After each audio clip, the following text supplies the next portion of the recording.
का जो कैलेंडर है उसके हिसाब से आज की तारीख में सूरज मकर प्रवेश करता है। तो मकर और प्रवेश यानी संक्रांति। इस फेस्टिवल को, इस त्योहार को हमारे हर राज्य में जम्मू कश्मीर से लेकर तमिलनाडु में मनाया जाता है और हर जगह इसके अलग अलग नाम है। बिहू, लोहरी, मकर संक्रांति, पोंगल, पौष पौष संक्रांति, ऐसे कई सारे नाम हैं। तो आप सभी को त्योहार की बहुत बहुत शुभकामनाएं। दोस्तों, चलिए शुरुआत करते हैं आज के टॉपिक से। मनुष्य 20 से 25 लाख साल पहले इस धरती के ऊपर आया। उसके बाद लगभग 40,000 साल पहले उसने इस एग्रीकल्चर यानी खेती की, कृषि की खोज की और तब से फिर एक जगह वो बस्ती करके रहने लगा। तब से फिर वो गांव बना, गांव से बड़े बड़ा बन के वो शहर बना। लगभग 6,000 साल पहले हमारी इस सभ्यता की, संस्कृति की शुरुआत हुई और ये जो संस्कृति पिछले 6,000 साल से अभी तक चलती आ रही है, इसके 3 प्रमुख ऐसे कालखंड है। सबसे पहला जो कालखंड है उसे कहते हैं प्राचीन कालखंड। अभी हम 2022 में रह रहे हैं, तो 0 से लेकर 2022 ये जो 21 जो 2000 साल और 21वां जो शतक चालू है, इसे सीई कहते हैं यानी कॉमन एरा कहते हैं। और उसके पहले का जो पीरियड है उसे बिफोर कॉमन एरा यानी बीसीई ऐसे कहा जाता है। तो 0 के पहले बिफोर कॉमन एरा 3500 सालों से लेके इस कॉमन एरा में पहले 4 शतक, ये जो पूरा पीरियड, ये जो पूरा कालखंड है उसे प्राचीन कालखंड ऐसे कहा कहते हैं। इसके बाद 5वां जो शतक है,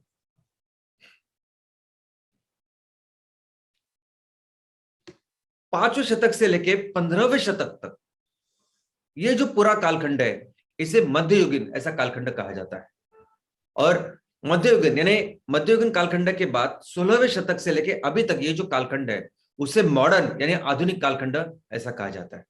लेकिन दोस्तों, ये सभी कालखंडों में इस पूरे हमारे पूरी दुनिया की मनुष्य की जो भी हिस्ट्री है, जो भी ये संस्कृति या सिविलाइजेशन है, इसमें 90% of the time always Bharat एक बहुत ही समृद्ध, बहुत ही डेवलप्ड ऐसा देश रहा है। और जब मैं समृद्ध बोल रहा हूं, डेवलप्ड बोल रहा हूं, तो सिर्फ इकोनॉमी की तरफ से नहीं कि बहुत हम लोग अमीर थे, बहुत बिजनेस में आगे थे, इसलिए नहीं, लेकिन हर वो पहलू उसमें भारत देश बहुत बहुत बहुत आगे था। अगर मैं टेक्नोलॉजी की बात करूं तो टेक्नोलॉजी के इतने सारे ब्रांचेस थे, शाखाएं थी कि बाकी के किसी भी देश को, किसी भी संस्कृति को उसके बारे में अंदाजा ही नहीं था। अगर मैं रिसर्च एंड डेवलपमेंट की बात करूं तो उस टाइम जो रिसर्च एंड डेवलपमेंट हुई है, चाहे वो एस्ट्रोनॉमी में हुई है, आज के लोग वो देखते हैं कि नहीं, ये सही था और इस तरह से ऐसा करना चाहिए था। एजुकेशन की बात करें तो दुनिया के सबसे बड़े विश्वविद्यालय सिर्फ भारत में थे और उनकी इतनी शाखाएं थी कि इजिप्ट से लेके चाइना के लोग वहां, बड़े बड़े विद्वान लोग वहां पढ़ाई करने आए थे। भारत के बारे में जो कोई जानकारी आज हमें प्राप्त है वो उन्होंने जो लिख के रखा है हमारे बारे में, उसके वजह से भारत हर चीज में बहुत बहुत आगे था, विचार, संस्कार और सभी चीज में। End of course economy. दोस्तों, इकोनॉमी में जो भी ये हमारा कालखंड है, ये जो भी हमारी संस्कृति का टाइम है, इस पूरे सिविलाइजेशन में 90% ऑफ द टाइम, 90% से भी ज्यादा टाइम हम पूरी दुनिया की सबसे बड़ी अर्थव्यवस्था थे। दुनिया का जितना भी उत्पन्न है, दुनिया का जितना भी जीडीपी है, उस जीडीपी का हम लोग 30% से 40% इतना जीडीपी हम लोग तैयार करते थे, उत्पन्न तैयार करते थे। लेकिन आज की स्थिति में क्या परिस्थिति है दोस्तों? आज की स्थिति में अगर आप देखोगे तो दुनिया में दूसरे नंबर की आबादी हमारे भारत देश में, लगभग 17% लोग यहां रहते हैं। हमारे ऊपर चाइना है। चाइना में 144 करोड़ इतने लोग रहते हैं और हमारे देश में आज की तारीख में 132 करोड़ इतने लोग हैं। लेकिन जितना जितना हमारा एरिया है हमारे देश का, हमारे 3 गुना एरिया चाइना का है। लेकिन अगर रिसोर्सेज की बात करें तो रिसोर्सेज में भारत दुनिया का नंबर 1 है। अगर मैं एग्रीकल्चर की बात करूं तो एग्रीकल्चर में भारत की जितनी भूमि है, बाकी के जितने रिसोर्सेज है, वो किसी भी देश में नहीं है। लेकिन अगर मैं इकोनॉमी का भी क्या इंडिकेटर्स है, किस पोजीशन पे भारत है, ये हम लोग देखेंगे तो आज की तारीख में हमारा जो जीडीपी है, हमारा जो राष्ट्रीय उत्पन्न है, जो राष्ट्रीय उत्पन्न हर देश का होता है उसे जीडीपी कहते हैं। जीडीपी यानी सकल घरेलू उत्पादन, यानी उस साल में आपने अपने देश में कितने उत्पादन यानी वस्तुओं का और सेवाओं का, इन दोनों चीजों का जो उत्पादन करते हैं आप, उससे हम लोग जीडीपी कहते हैं। तो पूरी दुनिया की जितनी जीडीपी है उसमें अगर नंबर लगेंगे तो हमारा 6वां नंबर है। पूरी दुनिया की जो जीडीपी है वो 91.98 ट्रिलियन डॉलर, इतनी बड़ी जीडीपी है। और हमारी जो जीडीपी है वो 2.89 यानी 3 ट्रिलियन से कम, और परसेंटेज में पकड़े तो 3.14 इतना परसेंटेज में हमारा जीडीपी है। लेकिन हमारा भारत देश बहुत बड़ा मार्केट है, इतने सारे लोग यहां रहते हैं, तो इतने सारे लोगों का इतना बन के इतना बड़ा मार्केट भी तैयार होता है। तो अगर मार्केट की बात करें कि हमारा भारत देश में हम लोग कितना परचेस कर सकते हैं, कितने वस्तुओं को यहाँ बेचा जा सकता है, उस लोगों की देश की क्रय शक्ति कितनी, इसके हिसाब से जो रैंकिंग है उसमें हमारी तीसरी सबसे बड़ी अर्थव्यवस्था है दोस्तों। लेकिन पर कैपिटा की अगर हम लोग बात करें, प्रति व्यक्ति की बात करें कि प्रति व्यक्ति हमारी आय कितनी है, प्रति व्यक्ति हमारा उत्पन्न कितने हैं, प्रति व्यक्ति हमारी जीडीपी कितनी है, तो उसमें हमारा जो रैंक है जीडीपी का वो 145 है, 145 इतना कम है। और अगर हम लोग पर कैपिटा हम लोग परचेसिंग की बात करें, कितना कितना कितना प्रति व्यक्ति खरीद सकता है, उसकी क्या क्रय शक्ति है, उसकी अगर हम लोग बात करें तो उसमें भी हमारी रैंकिंग 128 इतनी है। लेकिन क्या ये है कि आपने बहुत सारे पैसे कमाए तो आप डेवलप हो गए? तो नहीं, आपका देश कितना डेवलप्ड है इसका एक अलग इंडेक्स है, और इसका नाम है ह्यूमन डेवलपमेंट इंडेक्स। और इसमें यह देखा जाता है कि आपके देश में जो लोग रह रहे उनका स्वास्थ्य कैसा है, आपके देश में जो लोग रह रहे हैं उनकी एजुकेशन लेवल कितनी है, एंड ऑफ कोर्स आपके देश का इनकम कितना है। तो दोस्तों इस एचडीआई में अगर हम लोग देखेंगे तो हमारे देश का जो एचडीआई का क्रमांक है वो बहुत पीछे है, यानी हम 189 जो देश है जिनमें वो रैंकिंग होती है उसमें से हमारा नंबर 131वां है। तो इतने पीछे, अगर पूरे देश की डेवलपमेंट की बात करें तो इतने पीछे आज की तारीख में हम लोग हैं। अगर हम लोग हंगर की बात करें, अभी ये एक बहुत ही खराब या शर्मनाक ऐसी बात है कि हम लोग हंगर रैंक में बहुत पीछे 116 देश में भूखमरी कितनी है इसके ऊपर एक इंडेक्स होता है। इसमें ये चीज वो लेते हैं कि आपके यहाँ बच्चों को और उनकी माताओं को कितना सकस और अच्छा आहार मिलता है, आपके यहाँ बच्चे अच्छा सकस खाना न मिलने की वजह से, न्यूट्रिशन न मिलने की वजह से कैसे उनके डेवलपमेंट पे हानि हो रही है, फिजिकल मेंटल। और तीसरा इंडिकेटर रहता है कि इसकी वजह से कितने बच्चों की वहां मौत होती है। और ये जो 3 इंडिकेटर है, ये जो ग्लोबल हंगर इंडेक्स है, इसमें हमारा क्रमांक अभी 101 यानी 116 देशों में ये रैंकिंग होती है, और उसमें से हम लोग 101 ऐसे नंबर पे है दोस्तों। एक इंडेक्स है वर्ल्ड हैप्पीनेस इंडेक्स, जो भी अभी बहुत ही सीरियसली लोग ले रहे हैं, यानी आपके देश में लोग कितने खुश हैं। इसमें लगभग 32 यानी 32 ऐसे इंडिकेटर्स है जिसके ऊपर ये इंडेक्स की रैंकिंग होती है। और इसमें सिर्फ एजुकेशन, स्वास्थ्य, जीडीपी नहीं, तो बहुत सारे सोशल पैरामीटर्स हैं, आप कैसे रहते हैं, वहां के गवर्नमेंट, वहां के प्रेस, सब कुछ इसमें है। और इस खुशहाली में, इस वर्ल्ड हैप्पीनेस इंडेक्स में हमारा क्रमांक है 139। तो ऐसा देश जो दुनिया की सबसे बड़ी, सबसे डेवलप्ड ऐसा देश था, आज उसकी ऐसी कंडीशन है। आज अगर हम लोग इंटरनेशनल ट्रेड की बात करें, अगर हम लोग व्यापार की बात करें, तो इस पूरे जो आजादी से लेके अभी तक का जो पीरियड है उसको हम लोग 2 हिस्सों में बांट सकते हैं। पहला जो हिस्सा था वो 1947 यानी आजादी से लेके 1991 तक था। ये 54 साल का जो कालखंड था, जो पहला हिस्सा था, उसमें सरकार ने ऐसा सोचा कि ये अंग्रेजों ने जैसे 400 साल हमारे ऊपर राज किया, हमको गुलाम बनाया, ये कोई सरकार नहीं आई थी यहाँ, तो यहाँ एक कंपनी आई थी, ईस्ट इंडिया कंपनी, जो बिजनेस करने आई थी, और इस कंपनी ने हमें इतने साल का गुलाम बनाया, तो हम अब इस आजाद हिंदुस्तान में किसी भी बाहर की कंपनी को आने नहीं देंगे। हम सिर्फ खुद ही इसमें बिजनेस करेंगे, हमारे देश के लोग ही इसमें बिजनेस करेंगे।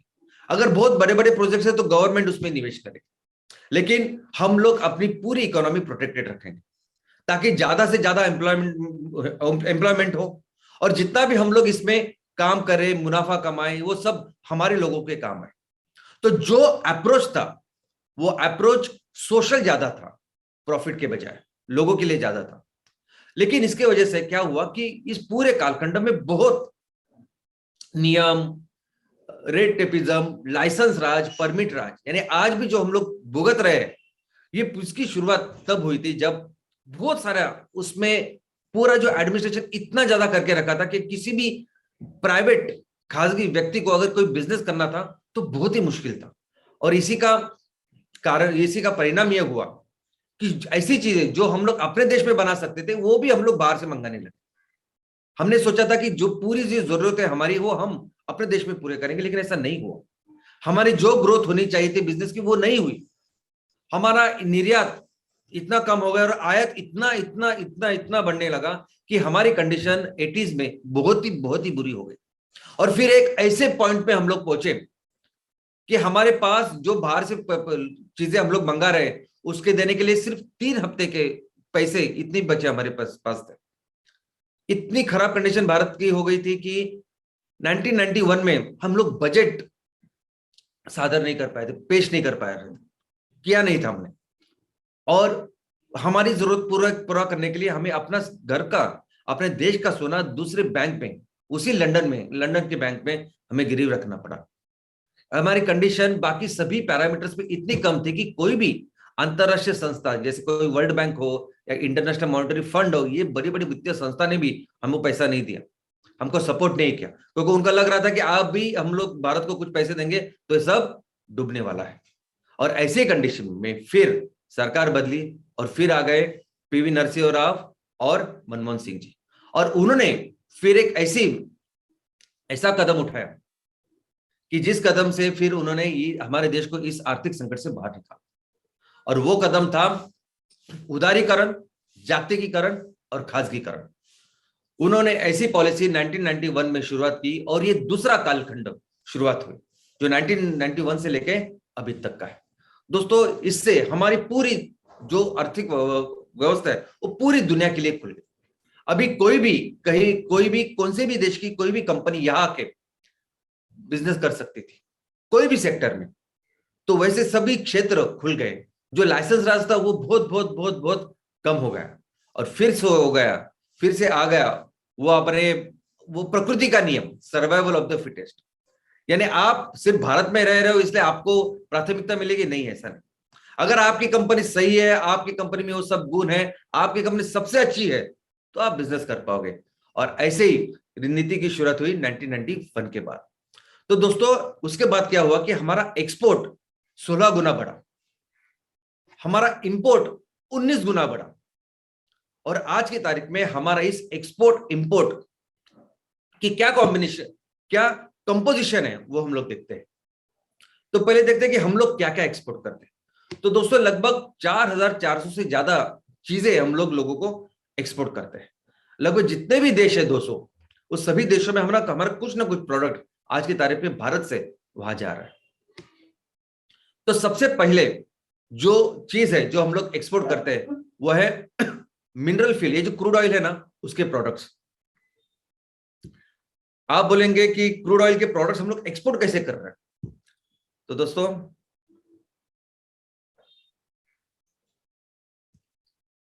भारत को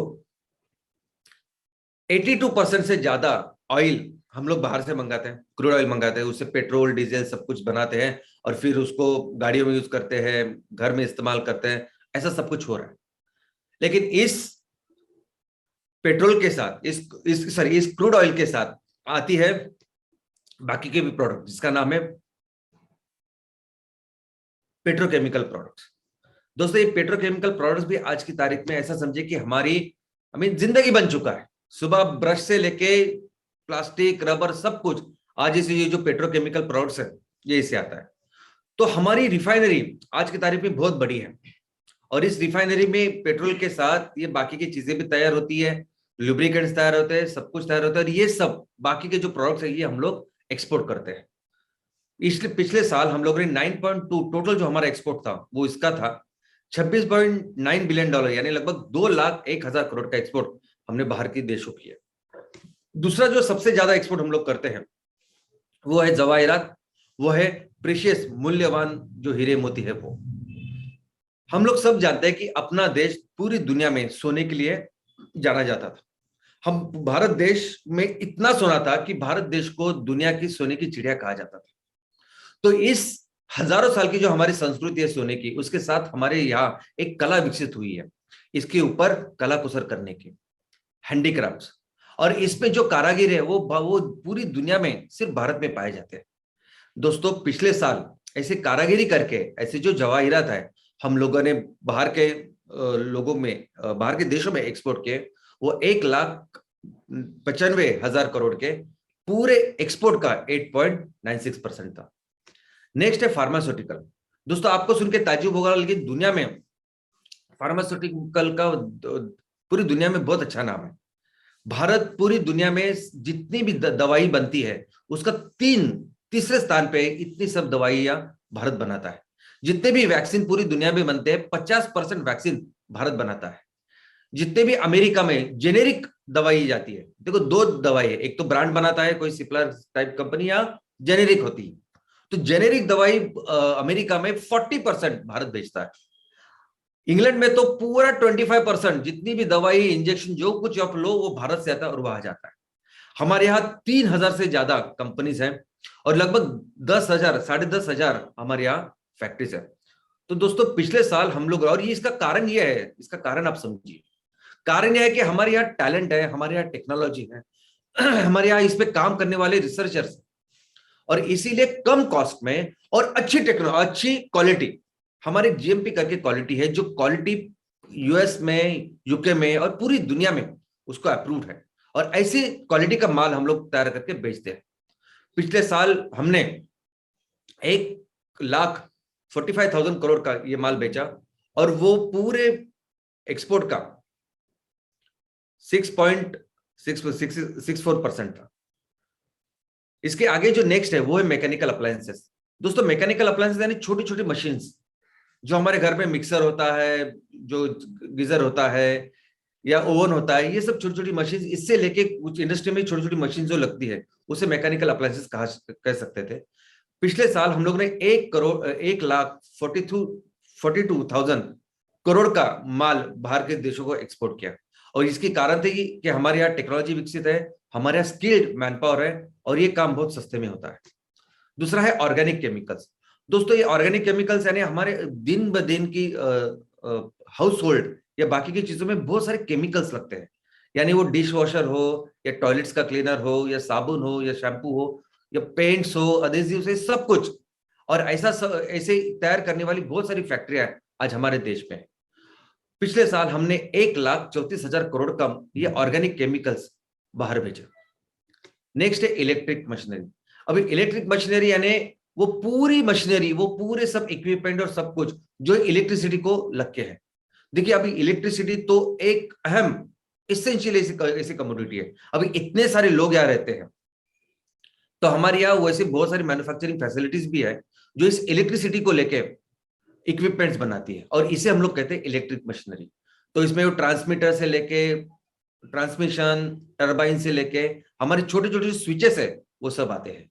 पिछले साल हम लोगों ने 1,06,000 करोड़ का माल बाहर के देश को एक्सपोर्ट किया।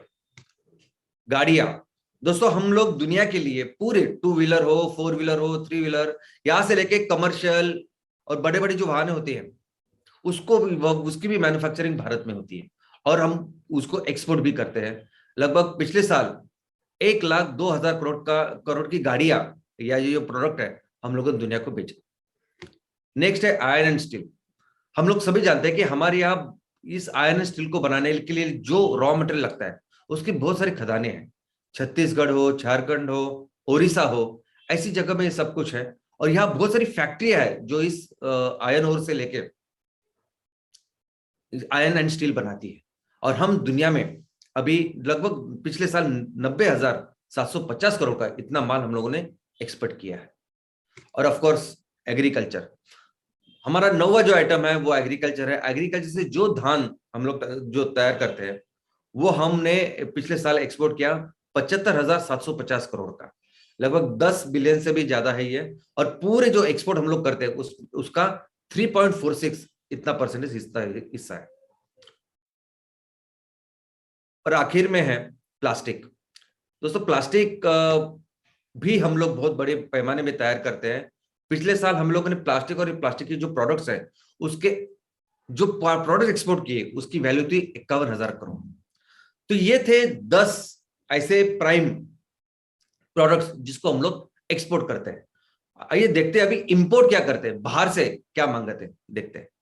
तो सबसे पहले of course the crude oil, natural gas. दोस्तों हम लोग जितना भी पैसा बाहर की चीजों के लिए खरीदने के लिए देते हैं वो जो पूरा अपना बिल है उस बिल का 25%, 1/4 अगर हमारा पैसा कहीं जाता है तो इस क्रूड ऑयल के लिए जाता है। हमें जितनी भी ईंधन की जरूरत है हमें पूरी 80% से ज्यादा वो जरूरत हम लोग बाहर से लेके वो चुकानी पड़ती है। पिछले साल हमने 99.7 बिलियन डॉलर यानी लगभग 7,48,000 करोड़ इतना हमने क्रूड ऑयल बाहर से मंगवाया। अभी देखिए जो हम लोगों ने एक्सपोर्ट किया वो क्रूड नहीं था, ये रॉ मटेरियल ऐसा समझिए। क्रूड ऑयल आता है हमारे यहाँ रिफाइनरीज है, उसमें अलग अलग प्रोडक्ट्स बनते हैं और हम लोग उसको इस्तेमाल करते हैं या एक्सपोर्ट करते हैं जो भी है। तो ऐसा समझे कि अगर 7.5 लाख करोड़ का माल आ रहा है तो उसका जो प्रोडक्ट्स बनेंगे वो 10 लाख करोड़ के 11 लाख करोड़ के शायद प्रोडक्ट बनेंगे जो नीचे जाएंगे। तो इस 10 लाख 11 लाख करोड़ में सिर्फ हम लोगों ने 2 लाख करोड़ बाहर दिया है। आप सोच रहे हैं इसके नेक्स्ट जो है जो हम लोग बाहर से मंगाते वो है ये जो सोना और ये जवाहिरात जवाहिरात नहीं बोलूंगा मैं, सोना और ये कीमती हीरे। सोना यहां सबसे ज्यादा कंज्यूम होता है। सोना पहनने की, सोना इस्तेमाल करने की हमारी संस्कृति हजारों सालों से है, इसलिए दुनिया के सबसे ज्यादा सोने का इस्तेमाल करने वाला देश हम है, दूसरे स्थान पे है। तो सोना तो यहां आता है और सोने को लेकर इतनी बड़ी इंडस्ट्री है कि हमारे पूरे जीडीपी का 7% जीडीपी वहां से आता है। हमने देखा कि हमारा जो टेक्सटाइल है, जो कापड़ उद्योग है, वो सिर्फ 2% जीडीपी देता है, लेकिन सोना उससे 3.5 गुना 7% जीडीपी तैयार कर रहा है। तो हम लोग बहुत सारा सोना बाहर से मंगाते हैं और हमारे यहाँ संस्कृति ऐसी है, यानी कितनी भी कैसी भी परिस्थिति हो लेकिन सबको लगता है कि अपने घर में थोड़ा सा सोने का कुछ तो होना चाहिए। और इसमें से जो जवाहिरात आते हैं, जो कीमती हीरे आते हैं, वो उस पर हम लोग कला कुसर करके बाहर भेजते हैं। तो हम लोग बाहर भेजा हम लोगों ने 1,95,000 करोड़ का, लेकिन बाहर से जो कुछ मंगाया वो मंगाया 4,13,000 करोड़ का। तीसरा है इलेक्ट्रिक मशीनरी। इतने सारे लोग, इतनी सारी आबादी जब अपने देश में रहते हैं तो इतनी जरूरतें इलेक्ट्रिसिटी की है। इसी को लेके हम लोगों ने पिछले साल 3.5 लाख करोड़ जो पूरे इंपोर्ट का 11% से ज्यादा 11.8% ऐसा हम लोगों ने बाहर से सब मशीनरीज लाई, इक्विपमेंट्स लाए और ये सब इलेक्ट्रिकल जो जरूरत है उसको पूरा किया। और जो एक्सपोर्ट किया वो सिर्फ 1 लाख करोड़ का किया, मंगाया 3.5 लाख करोड़ का।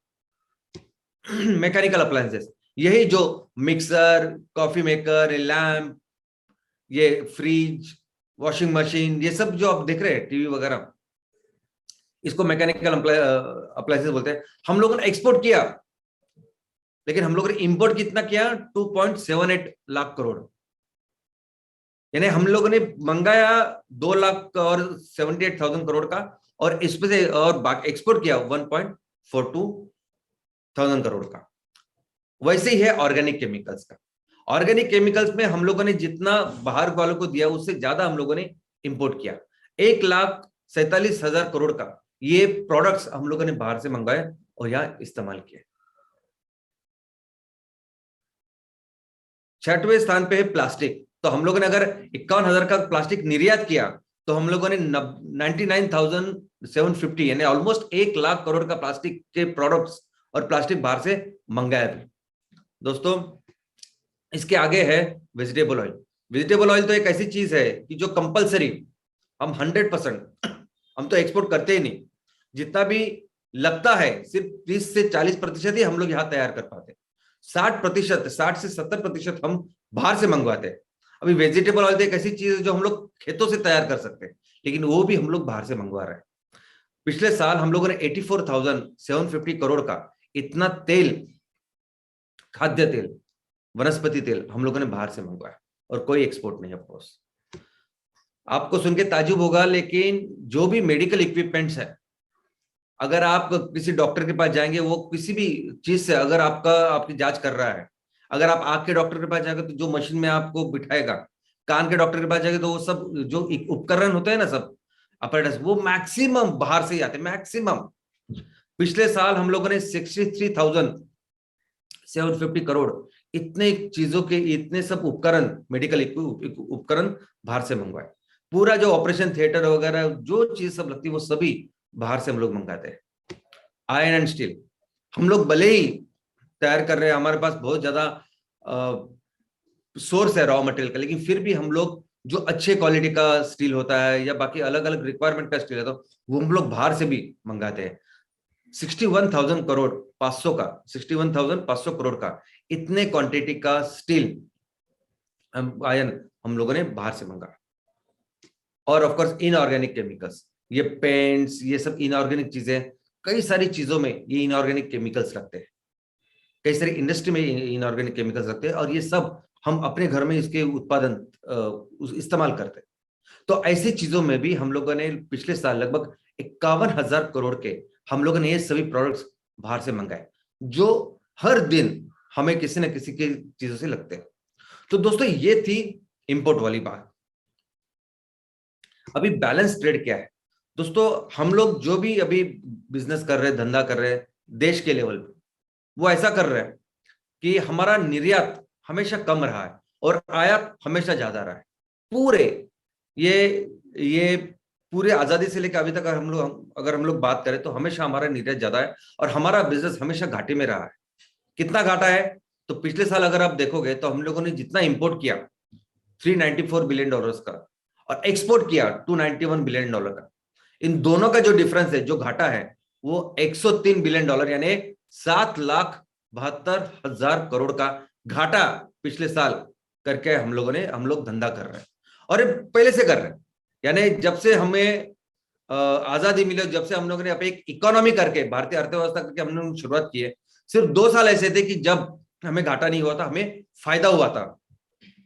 वो था 1972-73 और 1976-77, 72-73, 76-77। तो ये 2 साल ऐसे थे कि जहां हमें 104 करोड़ यहां मिला, 68 करोड़ 68 करोड़ यहां मिला। उसके बाद अभी तक हम लोग नेगेटिव में है। और कौन सा और सेक्टर?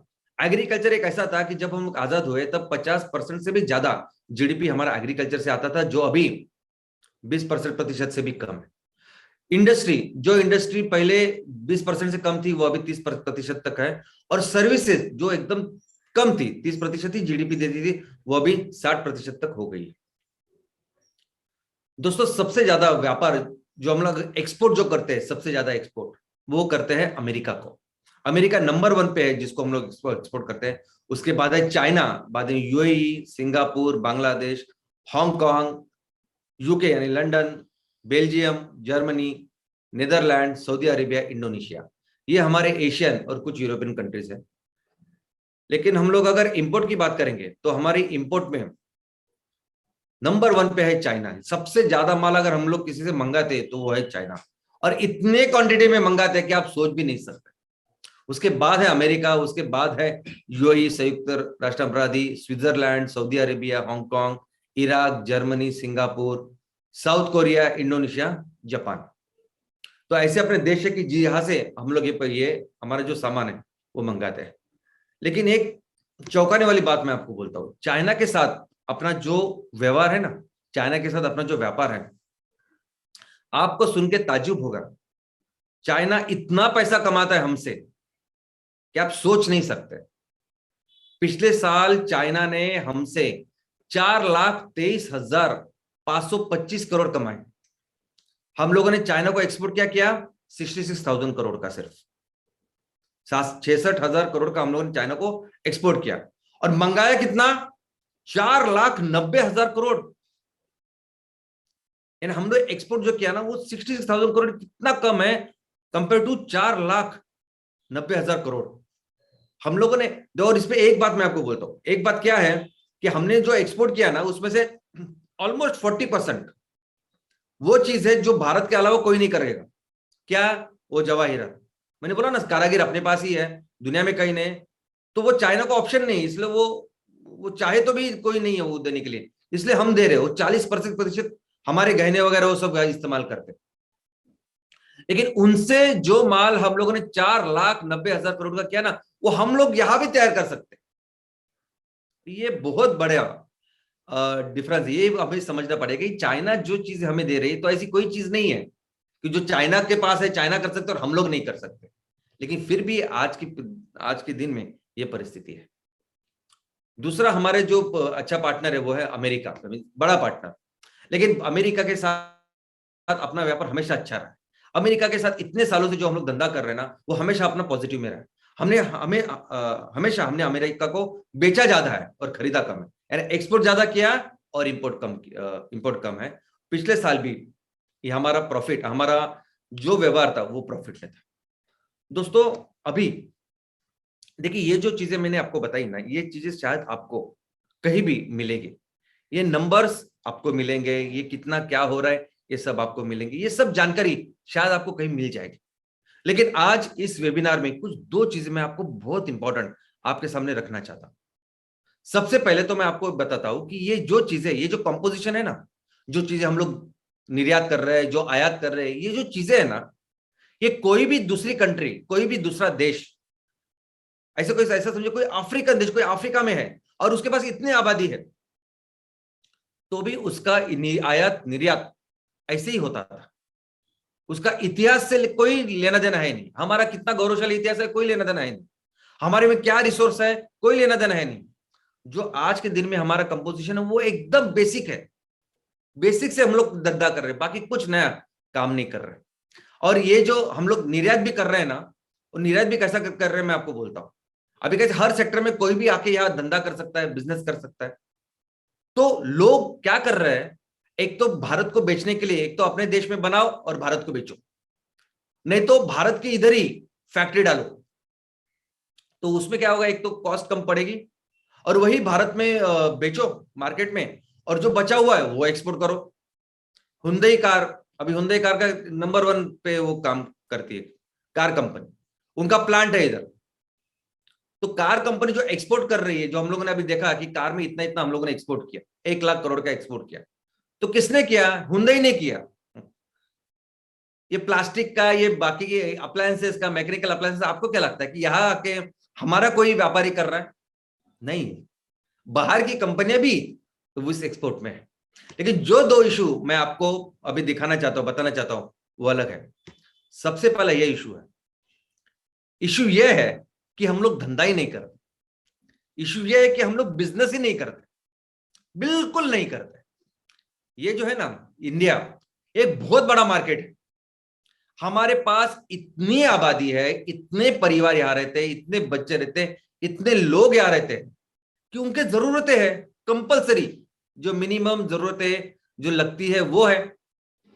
और जब जरूरत है तब प्रोडक्ट्स है, और जब प्रोडक्ट्स है तो बहुत सारे बिजनेस के क्षेत्र है ना यहाँ।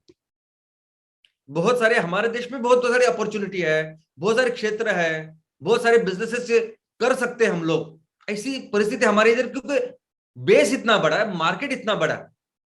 लेकिन फिर भी क्या करते हैं हम लोगों ने बिजनेस किया।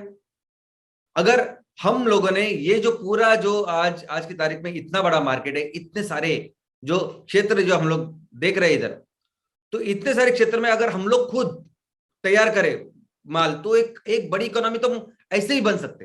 लेकिन हमने क्या किया, ये आगे के जो हम लोगों ने पहले 54 साल जो करने की कोशिश की, हम लोग ने यही सोचा था कि कोई जरूरत नहीं बाहर से बिजनेस करने की, पहले अपने यहाँ बिजनेस करते, अपने यहाँ काम करते, अपने लोग काम करेंगे, मेहनत करेंगे, कमाएंगे वगैरह सब करेंगे, किसी को बाहर वाले की अलाउड करने की जरूरत ही नहीं।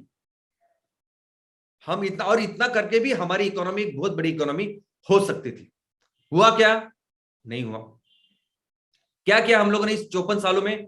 कुछ नहीं किया। आप बोलोगे ना ये प्रॉब्लम था, वो प्रॉब्लम था, ये परमिट सिस्टम था, लाइसेंस था, ये सभी सभी देशों में अलग अलग प्रॉब्लम होते हैं, वो हम लोग बोल ही नहीं सकते ये प्रॉब्लम थे करके। परिस्थिति ऐसी थी ना कि हम लोग ऐसे सिचुएशन पे आ गए थे कि हमें पूरा देश, अभी पूरी दुनिया को लगा कि अभी इसका इनका कुछ नहीं होने वाला, और फिर हमको बाय डिफॉल्ट मजबूरन हमको ये पॉलिसी लानी पड़ी, उदारीकरण, खासगीकरण, व्यापारीकरण, जहां लोग फिर बाहर से कोई सी भी सेक्टर में कोई भी कंपनी आ सकती थी और धंधा कर सकती थी। क्यों जरूरत पड़ी? क्योंकि किया ही नहीं ना हमने धंधा, हमने कभी धंधा ही नहीं किया, कभी हमें समझा, कभी इतने सालों में कभी देखा ही नहीं कि क्या हो रहा है उसमें। और आज की तारीख में तो आप सुबह जो उठेंगे ना, वो हाथ के ब्रश से लेके चप्पल तक, कोई भी कंपनी, कोई भी छोटा छोटा सेक्टर भी लीजिए आप, कोई भी छोटे छोटे सेक्टर में भी बहुत कंपनियां आ रही है और यहां हमें माल बेच रही है, धंधा कर रही है हर क्षेत्र में। बहुत बड़ी कार कंपनी हो या बहुत बड़ी छोटा कुछ है, सब कुछ इसमें, हर कंपनी इसमें बहुत अच्छा मुनाफा आज के देश में कर रहे हैं। और हम लोग क्या कर रहे हैं? हम लोग सिर्फ ट्रेडिंग कर रहे हैं, ट्रेडिंग। हम लोग बिजनेस नहीं करते, हम लोग सिर्फ मार्केटिंग करते हैं, चीजों को बेचना सिर्फ जानते हैं हम लोग। आपको क्या लगता है कि वो विवो, ओप्पो ओप्पो का जो फोन है जो आप लोग खरीदते हैं, उसको बेचने के लिए क्या कोई चाइनीज आएगा? यार नहीं। एप्पल का कोई फोन है यहां बेचने के लिए, तो कौन, वो अमेरिकन नहीं आएगा यार। वो बेचेगा कौन? कोई पंजाबी बेचेगा, मराठी बेचेगा, गुजराती बेचेगा, कनाडी बेचेगा, वो अपने ही लोग बेचेंगे ना। बेचने वाले तो कोई अमेजन की चीज बेचो, ये चीज बेचो, कोई भी चीज बेचो आप, बेचने वाले कौन है? वो बाय डिफॉल्ट लोकल लोग ही रहने वाले हैं। इसलिए हमको नौकरियां वगैरह सब कुछ मिल रहा है और हम लोग उसमें खुश है। बेच क्या रहे हम लोग? कोई लेना देना नहीं, हम लोग कर ही नहीं रहे धंधा, हम लोग सिर्फ ट्रेडिंग और मार्केटिंग कर रहे हैं जो बाय डिफॉल्ट है। और बाय डिफॉल्ट एक दो ऐसे सेक्टर है, जैसे जमीन का, रियल एस्टेट है। अभी रियल एस्टेट में ऐसा कि बाहर के कोई आदमी यहां जमीन ही नहीं ले सकते, इसलिए वो वहां कोई आए नहीं, ऐसा समझिए आप। नहीं तो हर चीज में, हर सेक्टर में, हर बिजनेस में जो भारत में आज की तारीख में हो रहा है, हम लोग तो सिर्फ ट्रेडिंग करते हैं। इसको ये एजेंसी है, उसको एजेंसी, धंधा नहीं करते हम लोग। दोस्तों, ये जो कंपनियां आप बोल रहे हैं, ये सभी कंपनियां यानी ईस्ट इंडिया कंपनी वर्जन 2 है। आपको क्या लगता है? आप जो है ना, आप अभी गुलाम बन चुके हैं, हम सब लोग गुलाम बन चुके। एक तो आप कस्टमर्स हो गुलामी में। आप आज क्या कर रहे हो? आपने आज क्या ऑर्डर किया, क्या लिया, 100 रुपए का चार्जर लिया, ये मंगवाया, ऐसे किया, वैसे किया, सब जानकारी उनको होती है। तो कस्टमर तो आगे आपको क्या चाहिए, क्या लगेगा, कैसे करेंगे, वो पूरी उसकी जानकारी रखते हैं, और समय समय पे फिर आपको ऐसे कुछ देंगे कि आप उनके से ही प्रोडक्ट लेंगे। तो ये रहा कस्टमर। और अगर उनकी वजह से आपको अगर नौकरी मिली है, तो वो तो माए बाप ही हो गए ना, फिर उनके बिना तो सवाल ही नहीं। तो इस तरह से ये कंपनियां अभी आज की तारीख में ईस्ट इंडिया कंपनी वर्जन 2 है, और पूरी तरह से हम, हमारी अर्थव्यवस्था में, हम जो लोग इस देश में रह रहे हैं, वो उनके गुलाम बन रहे हैं। दोस्तों, हर कोई भी प्रोडक्ट ऐसा नहीं है कि जिसमें ये नहीं। अगर छोटा से छोटा साबुन भी आज आप खरीदते हो ना, यानी एक सैशे में 1 रुपए का शैम्पू से लेके जो भी कुछ चीज है ना, वो आज मल्टीनेशनल कंपनियां यहां आके हम बेच रही है। और ये बिजनेस जो है, ये कंपनी है ना, ऐसा नहीं कि वो बाहर से आती है और कुछ गलत करती है, ऐसा नहीं। एक्चुअली किसी भी एंगल से अगर आप देखो, किसी भी एंगल से अगर आप देखो, ये कंपनी कैसे हिस्सा बिजनेस करती है, तो वो एक्चुअली प्रॉपरली बिजनेस करती है। जिस तरह से वो प्रोडक्ट बनाती है, हम लोग नहीं बना रहे। जिस तरह से वो सर्विसेज देती है कस्टमर्स को, हम लोग नहीं दे रहे। जिस तरह से आगे की कोई चीज का ख्याल रखते हैं, वो नहीं कर रहे हैं। तो किसी भी एंगल से ऐसी कंपनी को अगर देखोगे आप, तो ये कंपनी ही बिजनेस कर रही है, क्योंकि वो उनकी लायकी है, सर्वाइवल ऑफ द फिटेस्ट हम लोग बोलते हैं ना वो। तो क्यों क्यों ऐसी ऐसी परिस्थिति में आज हम लोग हैं? क्यों ऐसे सब कुछ बिगड़ चुका है? तो ये जानने के लिए ना हमें थोड़ा सा इतिहास भी देखना पड़ेगा। अब ये इतिहास ऐसा सब्जेक्ट था, मैंने कभी उसको ज्यादा पढ़ा नहीं, मुझे कभी अच्छा ही नहीं लगा। कभी स्कूल में नहीं पढ़ा, कभी कॉलेज में तो सवाल ही नहीं, मैं साइंस में था। लेकिन मैं आपको बता दूं, आज हमारे सामने जो भी प्रॉब्लम्स है, चैलेंजेस है, जो भी कुछ कठिनाई है, परेशानी है, उसके जड़, उसकी जो बेसिक्स है ना, वो कई इतिहास में होते हैं। आज भी हमारे सामने अगर कुछ चुनौतियां होगी ना, तो उसके सोल्यूशन में, अगर आपको सोल्यूशन रखना है, तो आपको इतिहास अगर आप पढ़ोगे, तो आपको पता चलेगा कि नहीं, ये सोल्यूशन करना है, क्योंकि नहीं ऐसे ऐसा करके वो आगे आए थे। तो हमें इतिहास देखना है। दोस्तों क्यों ऐसे हुआ? देखो क्यों अंग्रेजों ने 400 सालों तक हमें गुलाम बनाया, अब सोचिए। और आज की तारीख में तो कैसा है, आज की तारीख में हम तो गरीब लोग हैं, हमें जरूरत है, इसलिए हम लोगों ने सबको बुलाया है और वो कर रहे हैं राज जो कर रहे हैं। लेकिन उस टाइम 1600 शतक में जब हम इतनी बड़ी इकोनॉमी थे, अरे जब अंग्रेज हमारे यहाँ आए थे ना, तो हम जीडीपी 30%, पूरी दुनिया का जीडीपी 30% हम लोग बना रहे थे। अब एक तिहाई, इतने अमीर थे हम लोग।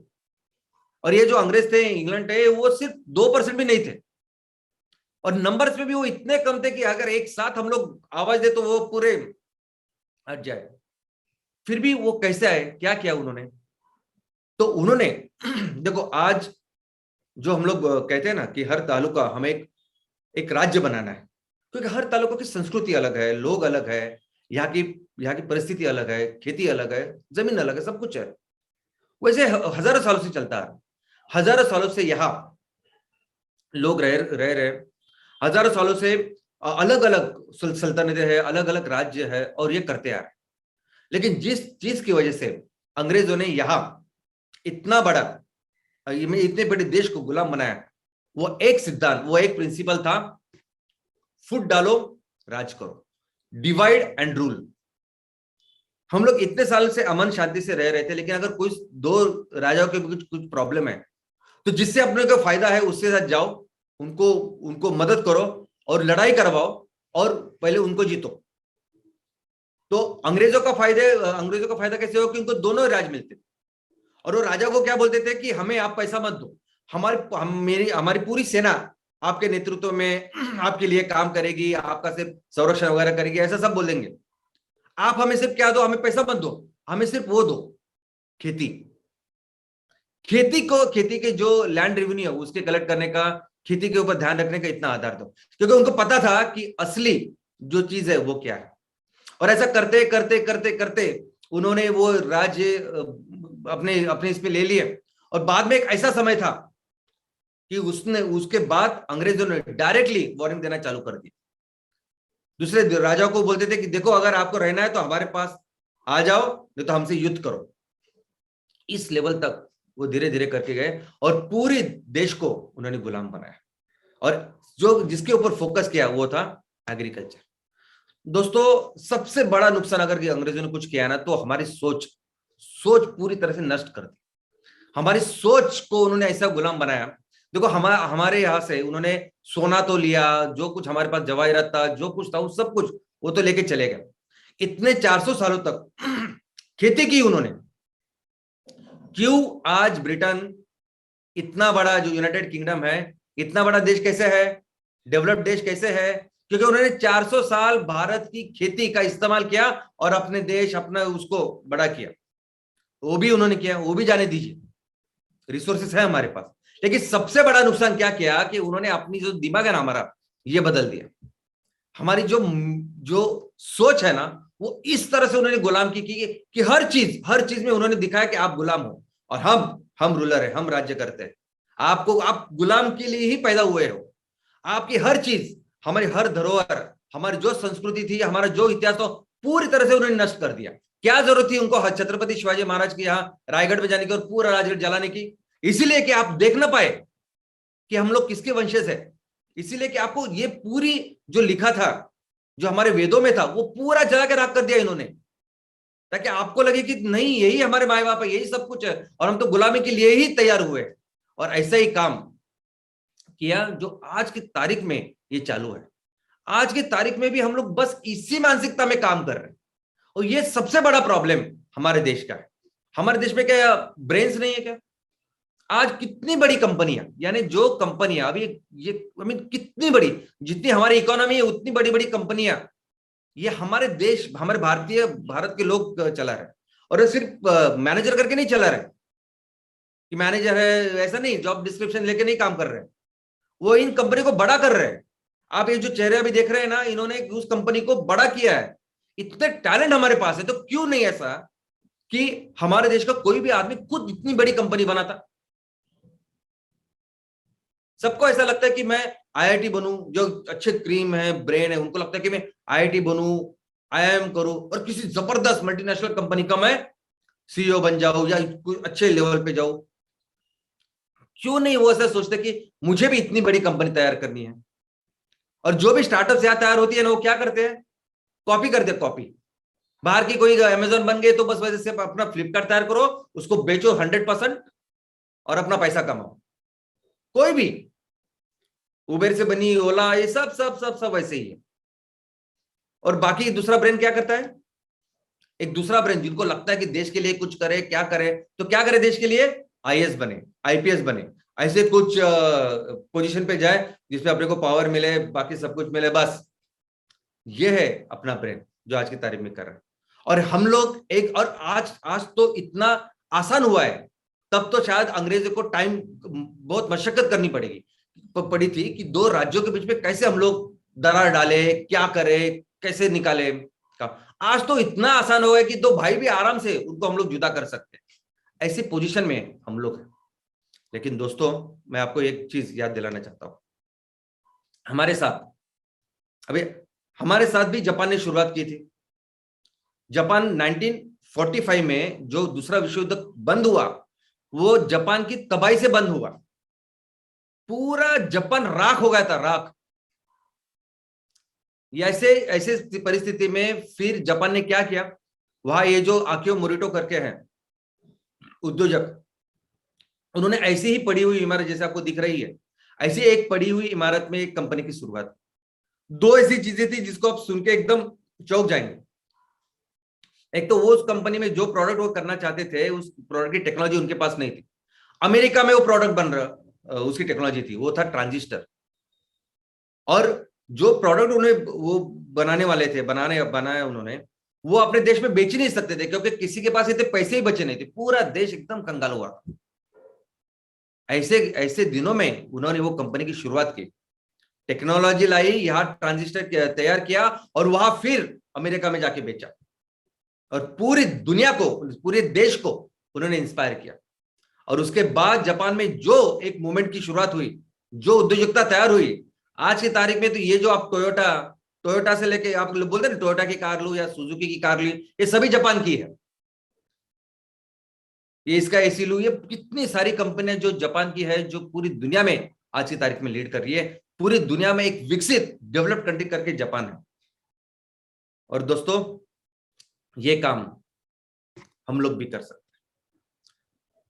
भले आज कोई भी परिस्थिति हो, कैसी भी हो, किसी भी कौन से भी इंडिकेटर में अगर भारत आपको पीछे लग रहा है, लेकिन आप कभी मत भूलेंगे कि जो खून हमारे नसों में है ना, वो खून उन लोगों का है कि जिन्होंने पूरी दुनिया पे राज किया है।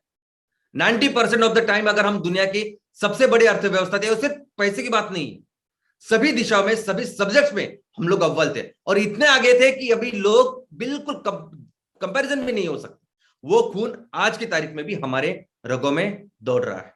दोस्तों, आज भी अगर हम लोग जो सोचेंगे वो कर सकते हैं, जो जो चाहे, जो डिसाइड करे वो कर सकते हैं। जरूरत है तो सिर्फ लोगों को प्रज्वलित करने की, लोगों को बताने की, लोगों को उठाने की, और बताने की कि उठो, आप करो, और हम लोग ये कर सकते हैं।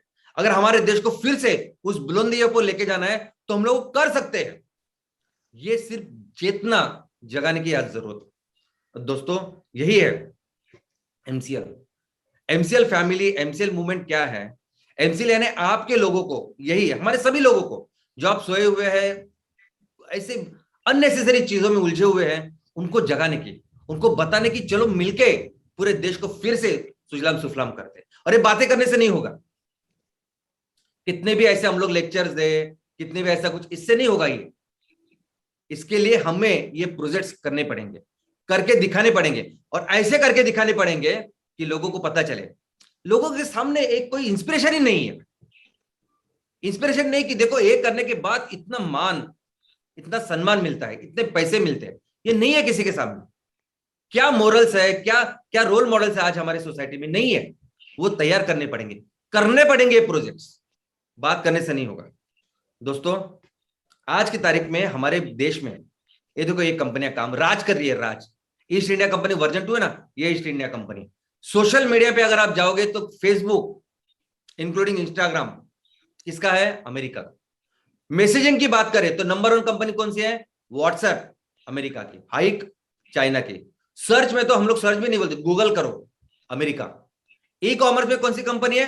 Flipkart, America. Amazon, America. Paytm mall, China. Mobile जो आप खरीदते हो ये सभी वीवो ओप्पो किसके है? जियोमी, नंबर 1 कंपनी हमारे, वो चाइना की है। सैमसंग कोरियन है, वीवो अगेन चाइना की है। जो एप्पल की बात करते हैं वो भी चाइना, वो भी अमेरिका का। राइड, यानी आपको क्या लगता है ओला अपनी अपने देश की कंपनी है? ओला अपने देश के लोगों ने शुरुआत की, लेकिन अपने देश की कंपनी है क्या? 90% उसमें जो इक्विटी है, जो उसकी मालकी है, वो चाइना की है।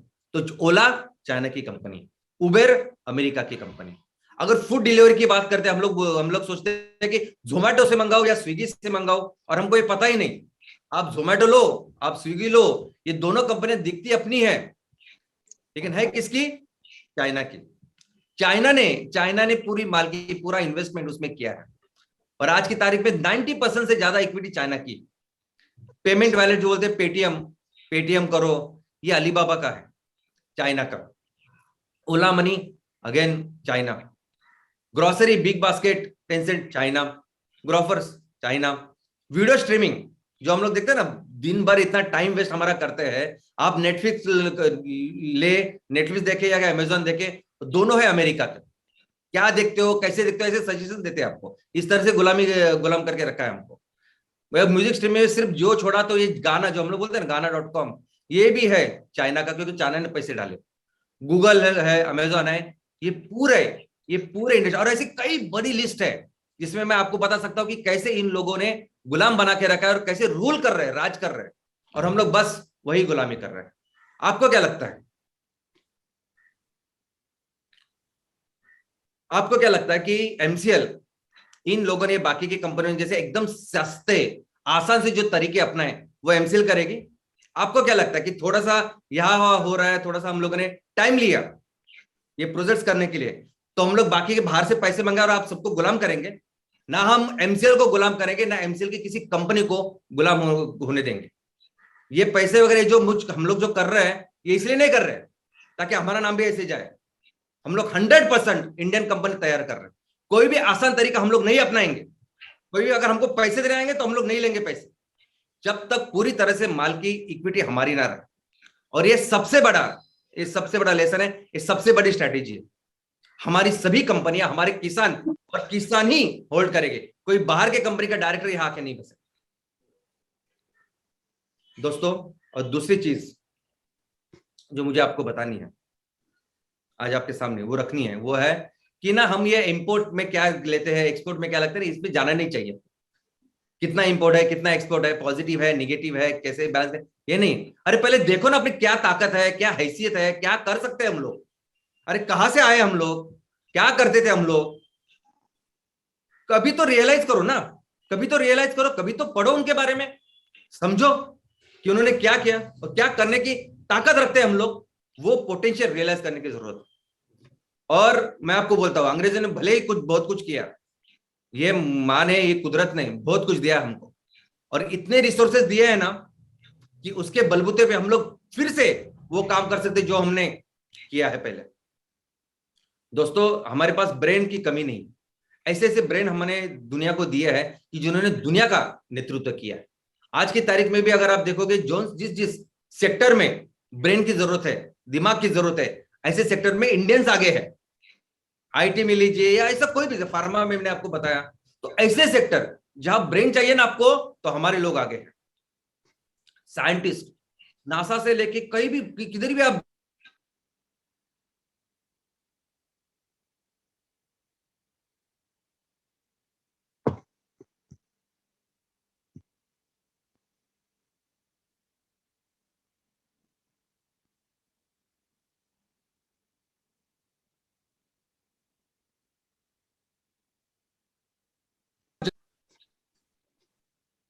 हम लोग बिजनेस की अगर मैं बात करूं तो फिर से हम लोग उस लेवल तक जा सकते हैं, उस लेवल की हम लोग इकोनॉमी, उस पोजीशन हासिल कर सकते हैं। सिर्फ एक काम हमको करना पड़ेगा, और वो है एग्रीकल्चर, खेती। आप बोलेंगे शायद एग्रीकल्चर तो पास था, तब इतनी टेक्नोलॉजी विकसित नहीं थी, कुछ नहीं थी, तब ठीक था खेती बीती करना, खेती बाड़ी करना, एग्रीकल्चर करना। लेकिन आज के जमाने में अगर वर्चुअल ये है, ऐसा वो है, और इसमें हम लोग क्या करेंगे अगर हमें दुनिया की नंबर 1 अर्थव्यवस्था बनना है? तो दोस्तों, आज की तारीख में पूरी दुनिया ऐसे संकट में है, ऐसे ऐसे संकट में कि पूरी दुनिया चाहती है कि हर प्रोडक्ट, कोई भी प्रोडक्ट आप लेके आओ ना, तो सस्टेनेबल हो।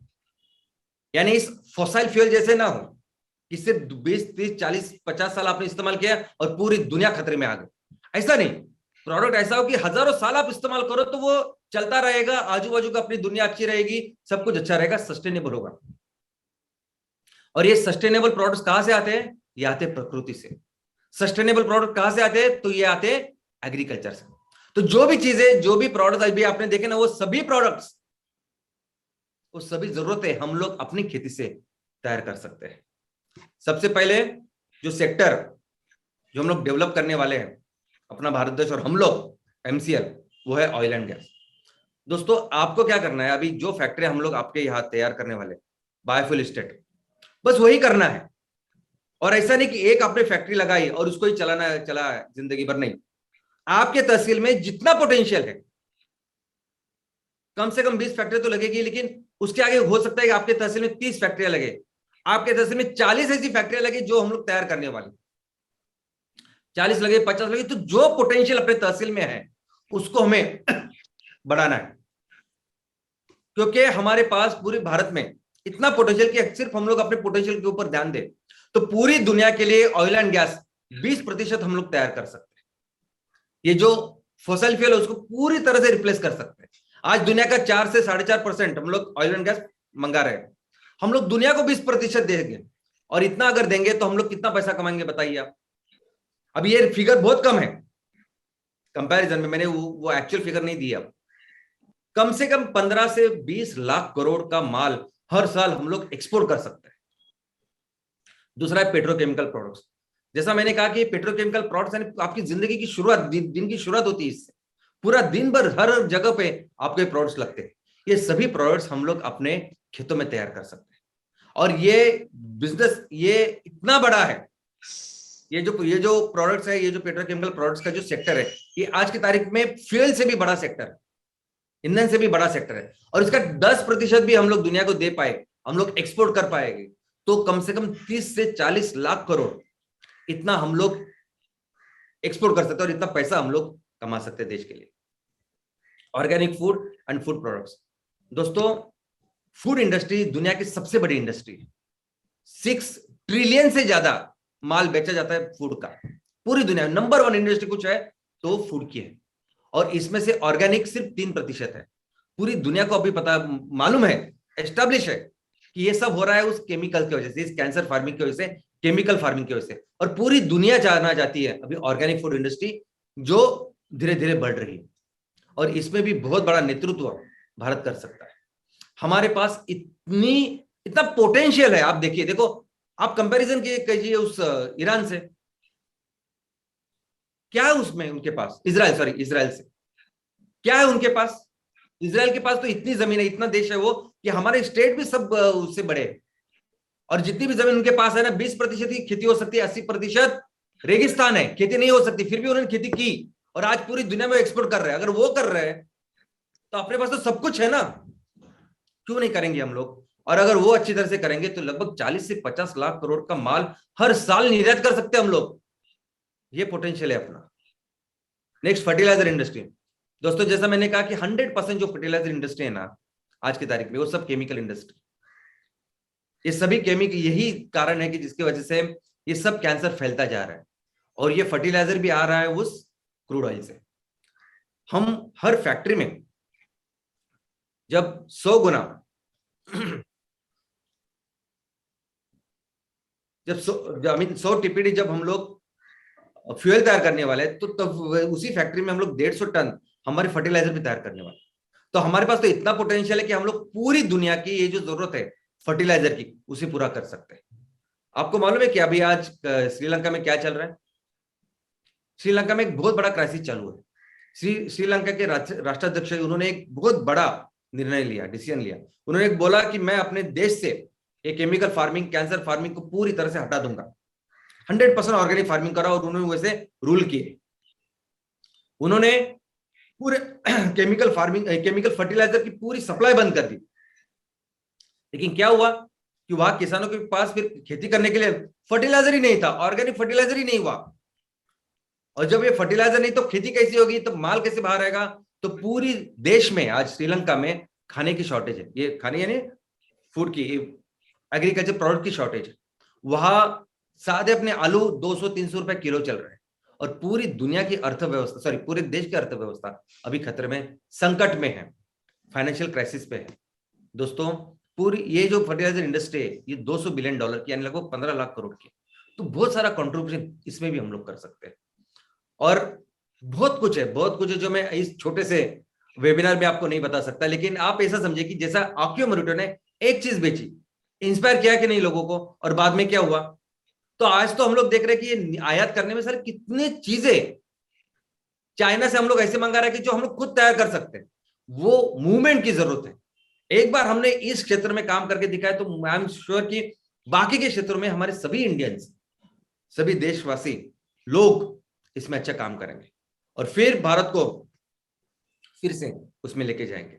सिर्फ हमें एक काम मिलके करना है, और वो है हमारा ये राजा जो है उसको एम्पावर करना, उसको सबल करना, उसको उसकी ताकत बढ़ाना।